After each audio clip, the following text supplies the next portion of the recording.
Painter, the CFO of Solozyme here. I'm Ben Kaler. I do energy technology research at Biard. I've covered Solozyme for about 3 years, and we have an outperform rating on it. They're going to do a fireside chat, so Tyler will do a short introduction, and then we'll go into Q&A. Thank you. Great. Going to... Sure. Okay.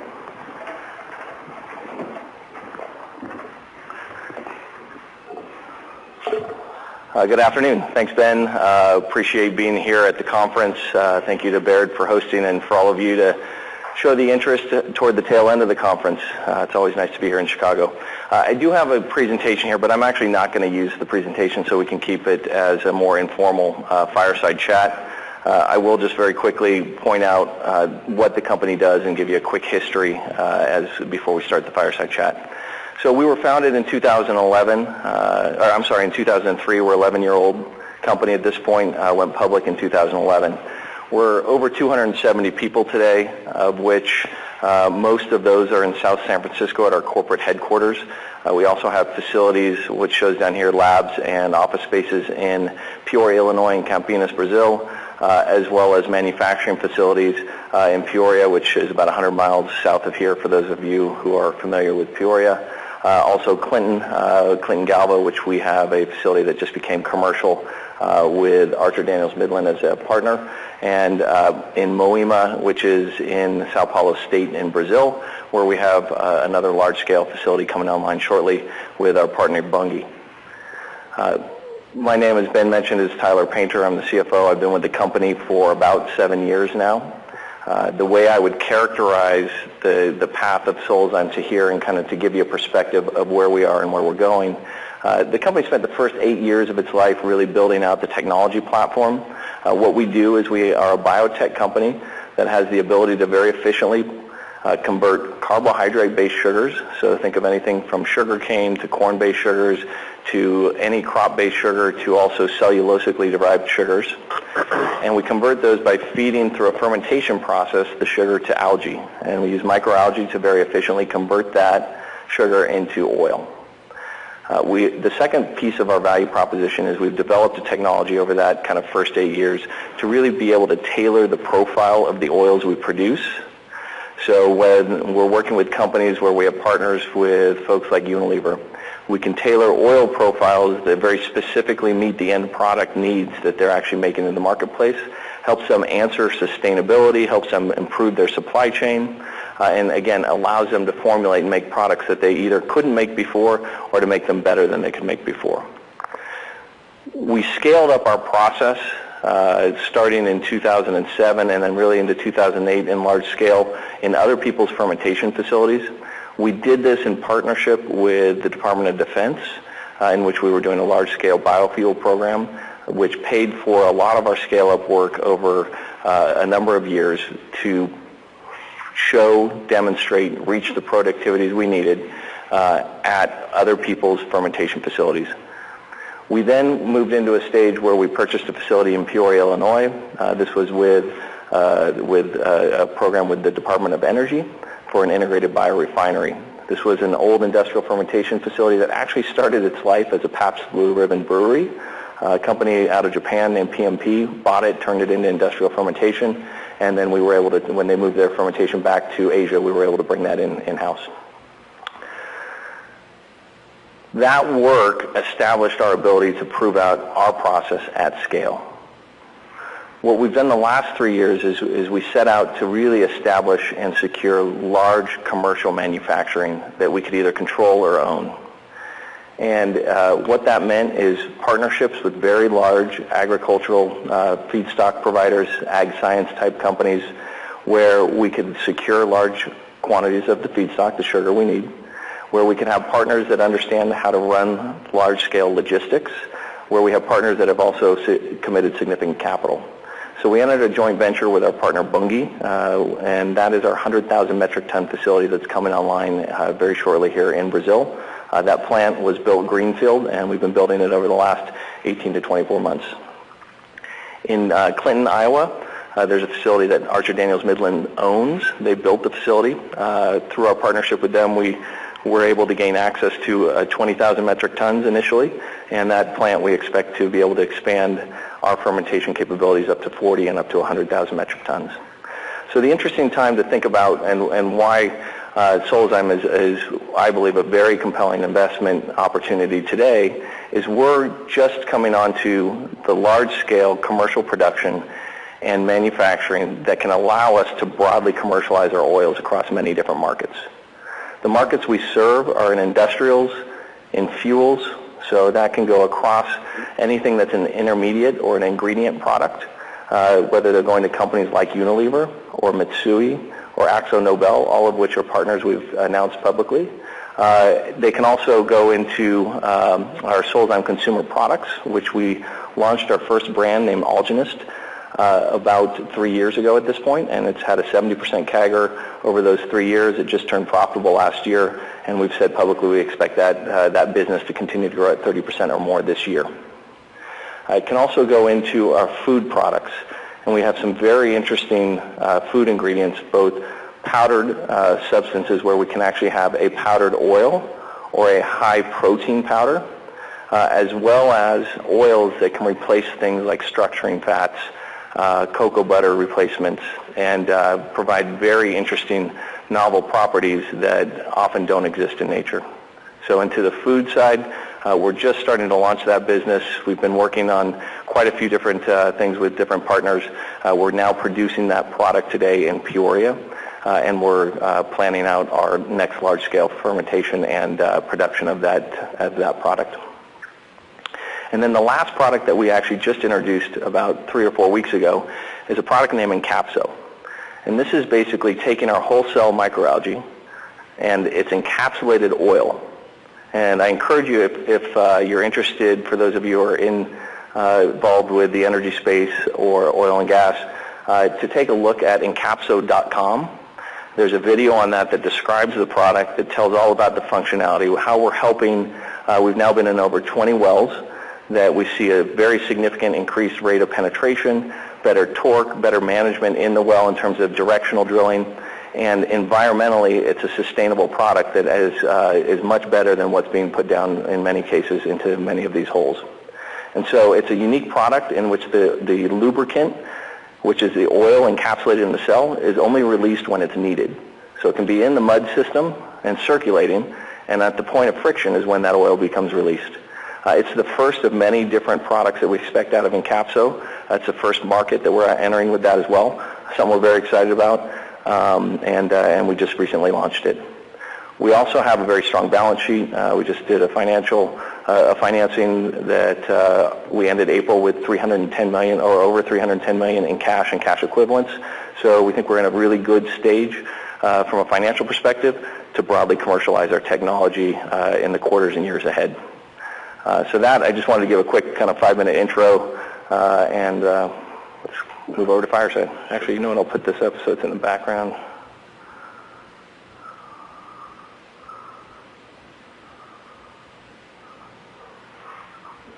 Great.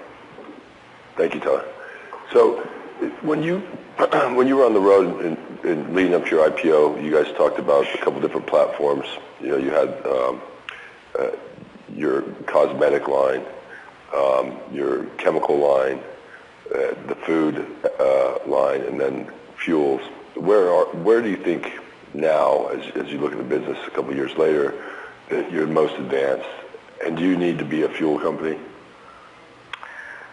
So maybe I'll come at that from the back forward.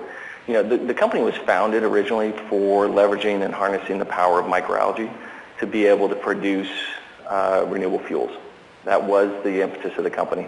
What we found along the way is the ability to tailor oils opened up all these different end markets. So Ben just introduced and reintroduced the markets that we talked about 3 years ago when we went public. Fuels is still a very important part of the overall long-term business. We do have today some fuel blends programs with large partners that we're doing.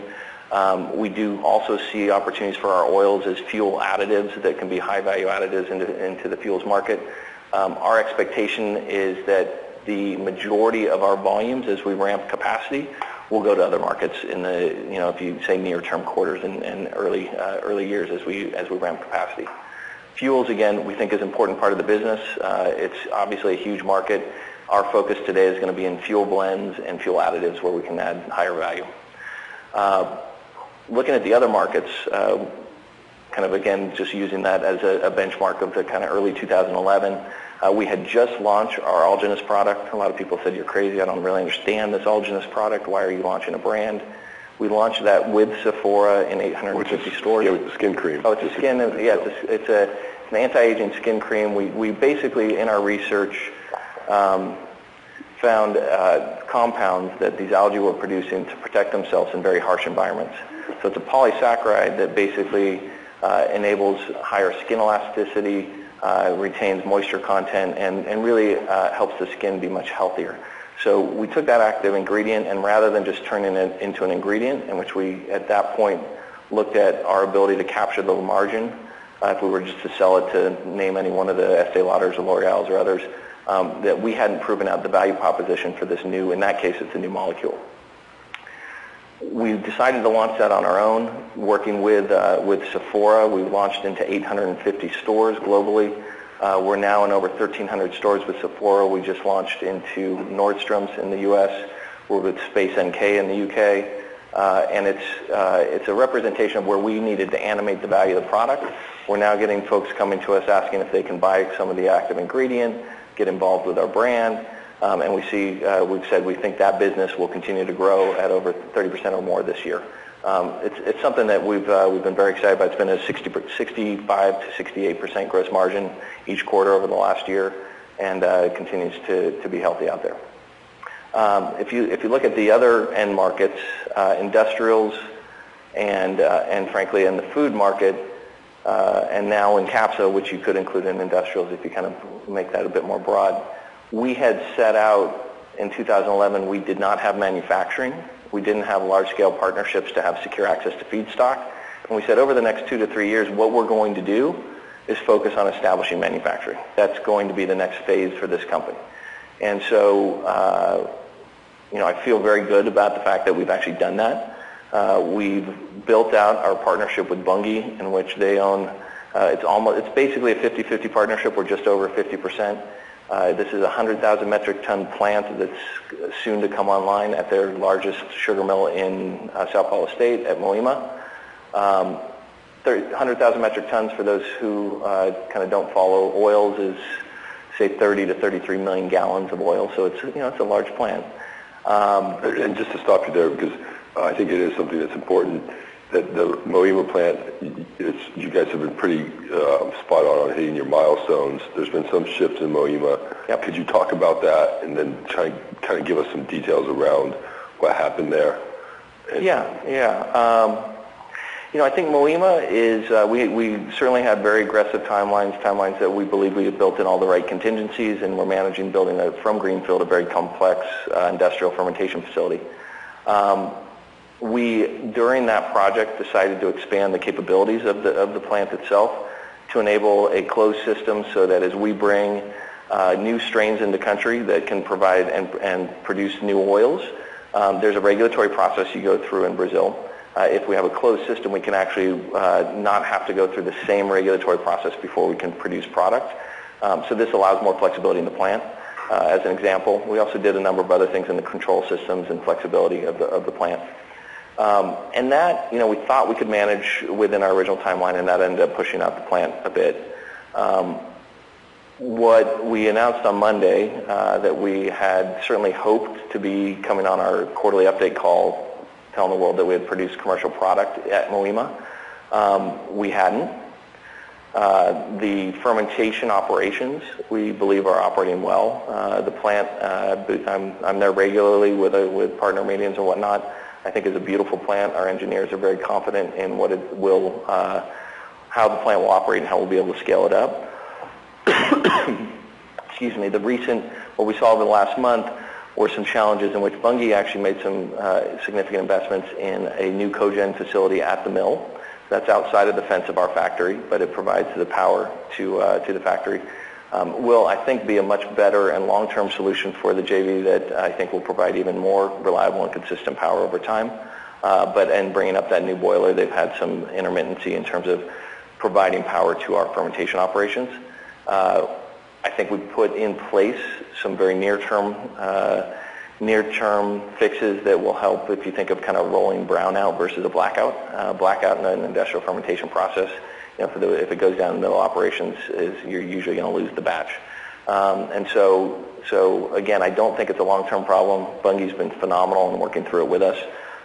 Actually, they're if I were to hold up kind of how you want a partner to act and behave as a partner, they've been great throughout our entire relationship. And just to make it clear, a lot of sugar mills, this one including, are hooked to the grid.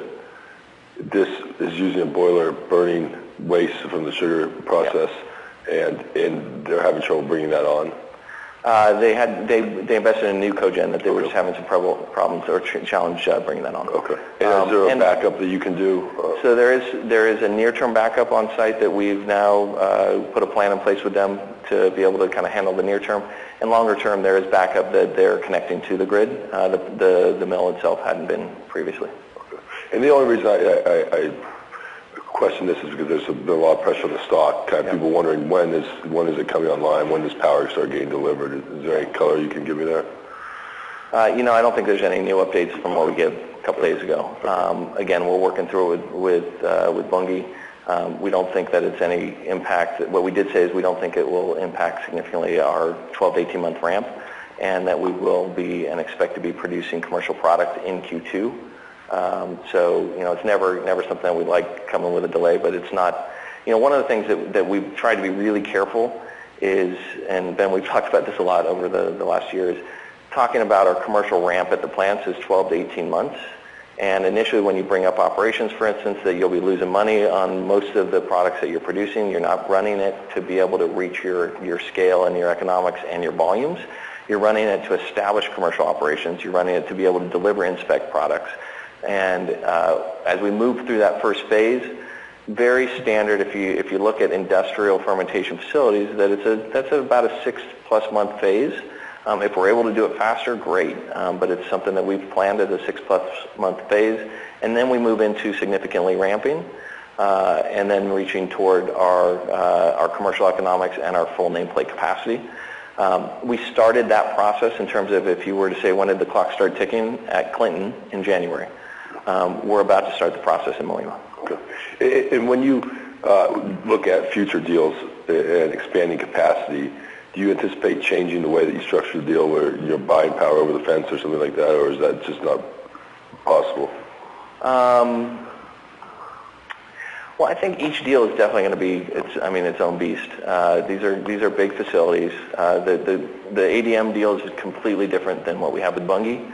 Bunge, we're targeting up to 300,000 metric tons. The most likely first place that you would see expansion would likely be in Moima. The plant is modular in that you have infrastructure and you can add additional fermentation lines onto the same plant. So that is where I'd expect you'd see expansion. With ADM, that was a facility they built. That was already there. They weren't running it, so they had built it for a partnership and kind of stopped right before they had finished. So they wrote off $360 million of a facility they had built. That said, I think that what we're establishing is an ability to have a process working there that will help them really be able to fully utilize that asset. And they've been a great partner to date. Operations at the plant are going very, very well. They understand fermentation, and we also have a market development agreement with ADM that they're working with our oils and things like frying and other types of potential market applications. So ADM as well has been a great partner, and it's a facility that could be very significantly expanded from where we are today. Got it. As you think about the raise that you just did, can you give us some idea of what use of proceeds are for? Are there acquisitions to be made in the space?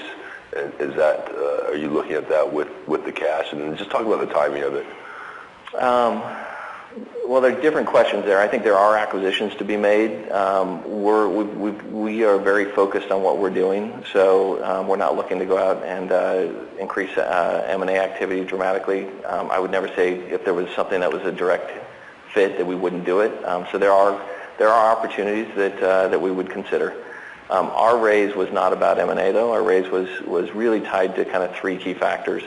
The first is a product that we've been developing internally for well over a year, but hadn't really gone public with it until we launched it last month in Encapso. That's something that is a marketplace that we don't have a sales force, that we're just building a sales force into. We're building out the market expertise and the capabilities. And Encapso, particularly in oilfield services, as its first market that it's entering, is something that we believe is truly novel and unique, and it's something we want to aggressively go after. We didn't have that in our capital plans as we looked at kind of growth in the business. We hadn't planned the existing reserves on the balance sheet for that to be invested in, and so we wanted to make sure we had the ability to do that. We think it's a phenomenal opportunity that's actually, from our target gross margins, one of the highest target gross margins in the business, because the properties that the product brings are so unique, and we can stop our process. We don't go through all of our steps. We get, basically, it's our encapsulated oil in the algal cell before we extract the oil. So you're actually reducing costs as well in the equation. So we want to invest in that. I mentioned Algavia, which is our food-based products. We are looking at the further expansion of the ability to produce. Both Clinton and Moima could be facilities that we could actually put some of the downstream capabilities to make our algal flours at those locations. We're also considering other locations where we may want to, for partnering reasons, be able to hold on to 100% of that. We believe it's an amazing product that for our shareholders, we want to make sure we're considering what each partner brings. We're probably a little gun shy after our experiences with our partners in France for that business. So we wanted the flexibility to take either approach with that. And then the third piece is really, if you think about what we're doing, we're working with huge companies. So whether it's a Unilever or a company like AkzoNobel or a company like Mitsui, and they're talking about supply chain movements, they've established over decades supply chains that they'll start to shift off of, but they want to make sure it's not that easy for them to change their supply chains. So if they're going to make a change, they want to make sure we're going to be there on an ongoing basis. So part of it as well is not just about some of those increased investments and acceleration. Part of it's about having a balance sheet that they know you're going to be here long into the future to be able to supply the products. Questions from the audience? So, you have one back here. Sorry, go ahead.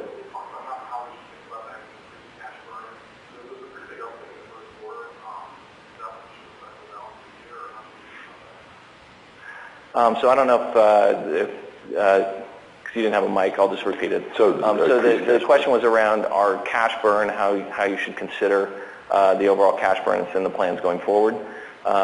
We haven't given specific guidance on overall cash burn. I think the right way to look at it, I'll kind of triangulate in the guidance we have given. We've talked about our consumer products business growing 30% plus this year. Talked about R&D program funded revenue that we expect incremental growth. That our operating expenses, basically our cash operating expenses, we expect will grow less than 15% for the year. Now that excludes the scale-up costs at the plants, which right now some of that does get reflected in the R&D line as you're scaling up the facilities. I think when I look at most analysts out there, their expectations of last quarter, our operating cash burn was just under $30 million in Q1, and I think that's the number people are somewhat looking at. As we start to ramp the volumes and reaching the gross margins, then you start to see that getting offset by positive gross margins coming out of the plants. I'd love to give you more specifics. We haven't given the guidance because it's very much tied to how quickly we can ramp our volumes at the plants. But I think we're in a great financial position to be able to manage through if there were any issues.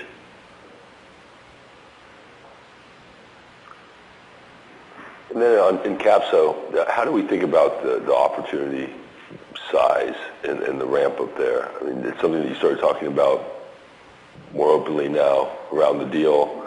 It seems like it's something that's a very big opportunity out there. So how do we see that progress?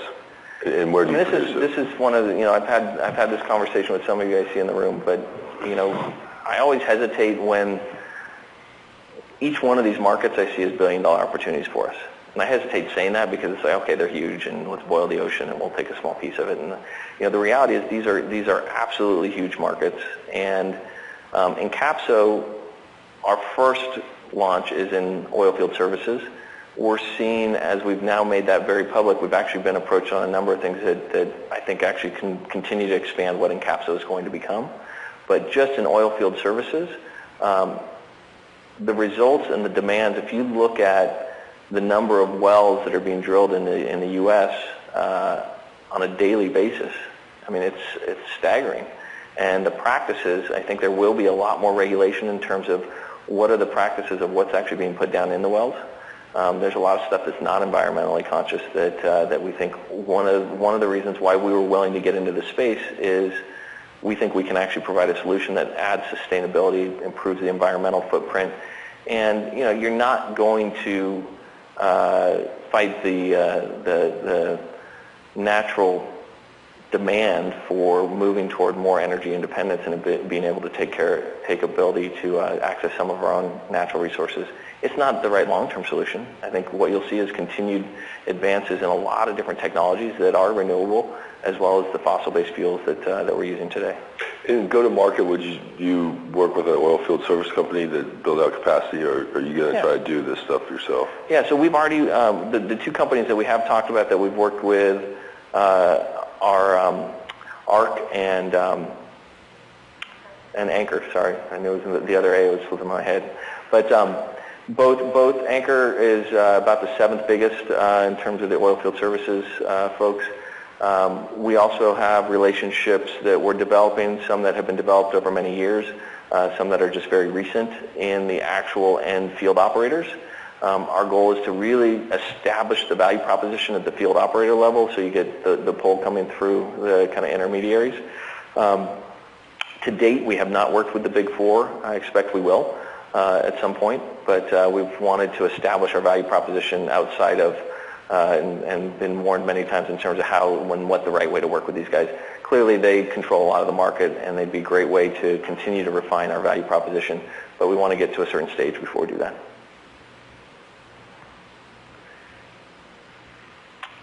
When you look at the nutrition side of the business, you've chosen to go alone after Roquette.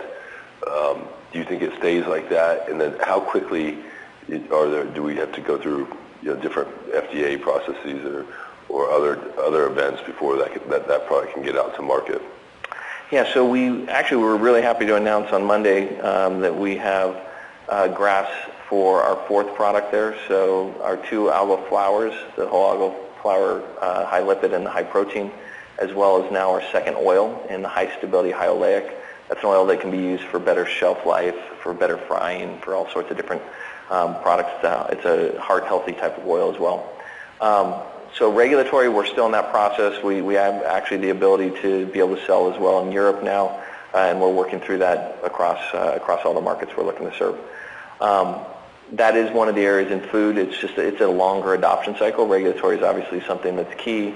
It's a new-to-the-world kind of product in terms of the way some of the whole algal flours can be used. So we think the adoption curve on that will be something that we've been spending a lot of time with folks for quite a while, where we're in food labs and they're formulating. And the key thing they want from us is not only to establish the ability in Peoria, but the ability that when they launch a product, that there's going to be enough volume for the products that they're going to want to be in. And that's what we're spending a lot of our time right now as it relates to the food business. It could be at either of our 2 locations that are the large-scale commercial, which would have potentially implications on our partnerships there. Also can be at some other opportunities that we're working on as well. So we haven't made the decision that we will solely go it alone. We may partner it, but we want to make sure we have the flexibility to go it alone if that ends up being the right path. And last question very quickly. You guys get comped to some of these biochemical names like a Gevo or an Amyris, Kior even. Who are companies that you envision yourself being like? I know that maybe you're a unique pure play of some kind, but what are the companies you look to as competitors, or what you want to be when you grow up?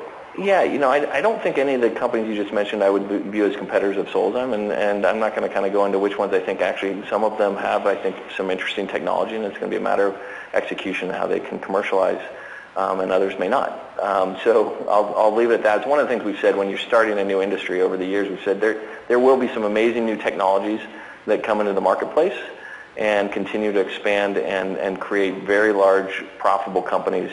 And then there will be a number of companies that go by the wayside. And I think that what you're starting to see is some of those stronger technologies really starting to be commercialized. And in the case of Solozyme, when I look at where our competitors are, I actually look more internally within some of the big companies. So, there are capabilities within companies, whether you think of companies like DSM or DuPont, what they're able to do. They also could be potentially very interesting partners.